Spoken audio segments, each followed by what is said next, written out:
Caras e caros regoenses, muito bom dia a todos.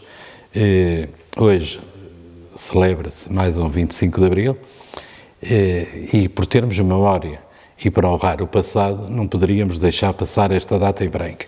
Porém, para cumprirmos com a legalidade e não desconsiderarmos a questão da saúde pública com que nos estamos a deparar neste momento, as comemorações são restringidas a quase um limiar mínimo. Por exemplo, aqui nesta Assembleia, nesta sala, todos os anos havia uma sessão com o orador convidado, onde foram abordados os mais variados temas, grande parte deles relacionados com o Estado de Direito e com a cidadania.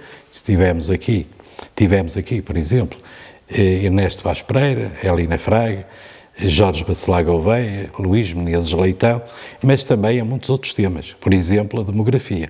Foi uma sessão interessantíssima em que nos apercebemos da relevância que essa questão tem para todos nós.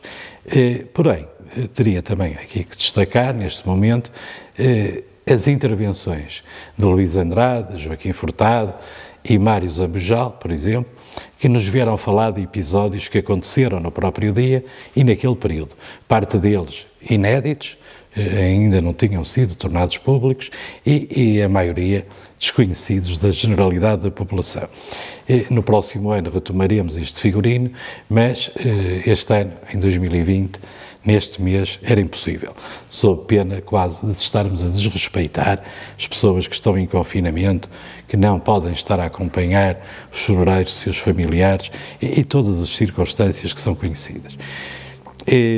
Concretamente, quanto ao 25 de Abril, eu gosto de destacar, e vou fazê-lo hoje de novo, dois aspectos. A liberdade, que se conquistou imediatamente nesse dia, e a democracia. Sendo que, no caso da democracia, só a partir do 25 de novembro é que o mecanismo ficou completamente normalizado. Outro ponto que me parece muito importante neste 25 de abril de 2020 assinalar é o poder local. O poder local democrático foi uma das grandes conquistas de abril e, hoje em dia, basta assistirmos a um qualquer noticiário para nos apercebermos da importância que, de facto, o poder local tem. Aqui na Régua, em Ovar e por esse país fora, vamos assistindo ao esforço brutal que todos os autarcas estão a fazer e que ajudam a minorar muito os efeitos do vírus que anda por aí. Seria tudo muito pior em cada uma das partes do país e no todo nacional se o poder local não tivesse a força que tem. Este poder local, numa primeira fase, consistiu no essencial em satisfazer necessidades básicas, que não é pouco, obviamente. Era por onde tinha que se começar, uma vez que estava quase tudo por fazer. Seguiu-se um período em que houve uma aposta, um foco no desenvolvimento local, mas numa perspectiva esclarecida e informada. Houve o cuidado, pela generalidade dos autarcas, de não fazer coincidir o desenvolvimento local com o mero crescimento económico. Houve preocupações ambientais e outras que têm a ver com o desenvolvimento dito sustentável. Depois também outro papel muito importante que tem cabido aos autarcas e que têm cumprido tem a ver com a articulação de interesses que são conflituais entre si. Por exemplo, a sociedade, a economia e o território nem sempre têm os mesmos interesses. Ora, cabe ao poder local conseguir conciliar e sanar essas divergências a bem de todos. Neste momento, o que está em causa, acima de tudo, é cuidar dos mais frágeis, em primeiro lugar, mas também de toda a população. Uma vez que lidamos com um adversário, com um inimigo poderoso, pelo que vemos lá fora, na generalidade dos países e até nos que nos são mais próximos, é difícil lidar com este novo coronavírus e nós estamos a fazê-lo bem e, em grande parte, por mérito dos autarcas. Ficou claríssimo que o Serviço Nacional de Saúde, o Ministério da Saúde, as entidades nacionais sozinhas não tinham conseguido saber lidar tão bem com este problema. Em cada um dos pedaços do país os autarcas e toda a máquina que os envolve, os voluntários que a eles se juntam, as associações locais, principalmente aquelas mais focadas numa vertente social, que cuidam do apoio aos mais fragilizados, têm sido excelentes e, portanto, aproveito para fazer aqui o meu agradecimento, que não é só em meu nome, é enquanto representante de todos os regoenses na qualidade de Presidente da Assembleia Municipal. Agradecimento este que é sentido, genuíno e autêntico.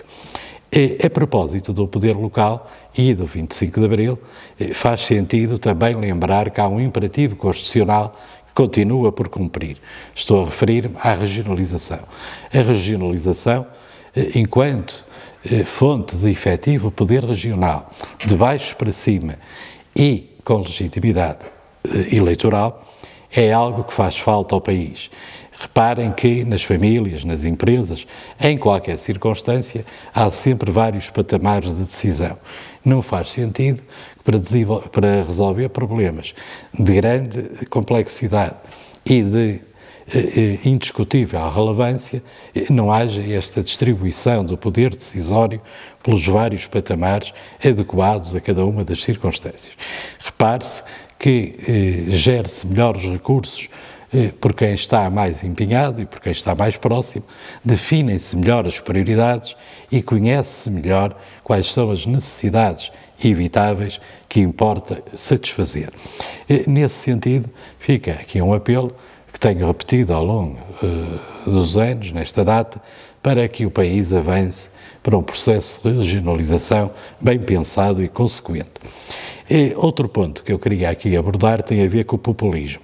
Sempre que um país atravessa dificuldades como estas, graves, e que saem um bocadinho fora da caixa, com as quais não estamos habituados a lidar, cria-se um terreno fértil para o aparecimento de protagonistas políticos que, berrando muito e não dizendo quase nada que seja aproveitável, acabam por saber dizer coisas que agradam aos ouvidos de muita gente e, uma vez no poder, traduzem-se sempre em recuos civilizacionais que não devemos ignorar e relativamente aos quais devemos estar atentos. Repare-se que esta gente, que usa estes meios, que atua desta forma, tem absoluta desconsideração pela seriedade, usam a demagogia com extrema facilidade e isso é perigoso. Como canta a Helena d'Água, a demagogia feita à maneira é como queijo em ratoeira e isso está a acontecer em muitos países e há o risco sempre de poder acontecer em qualquer outra democracia. Felizmente não parece ser o nosso caso, mas devemos estar atentos. Felizmente, no caso do nosso município, em Peso da Régua, tanto a Assembleia Municipal como a Câmara Municipal, como as freguesias, todas elas, contam com eleitos que sabem sempre pôr o interesse do Conselho e do país acima de todos os interesses egoísticos e partidários. Isso é muito saudável, tem sido assim e estou certo que vai continuar a ser. Não se confunda isso com o unanimismo. Obviamente que o unanimismo é uma coisa terrível que devemos evitar.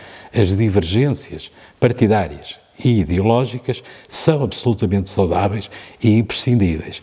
A questão é que, quando o país ou o município atravessam dificuldades que quase parecem insuperáveis, aí faz sentido que estejamos todos unidos, assim tem sido e assim vai continuar a ser.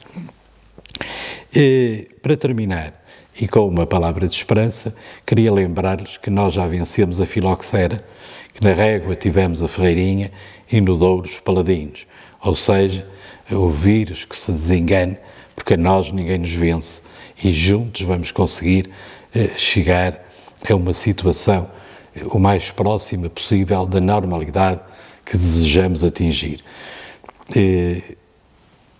Despeço, para não ser maçador, deixando a quem me está a ouvir um abraço, um enorme abraço, com amizade, com estima, colocando-me, como sempre, ao vosso dispor. Creiam que estarei sempre atento ao que se passa e empenhado em ajudar a contribuir para as soluções que forem sendo necessárias. Termino com um pedido. Cuidem-se, por favor.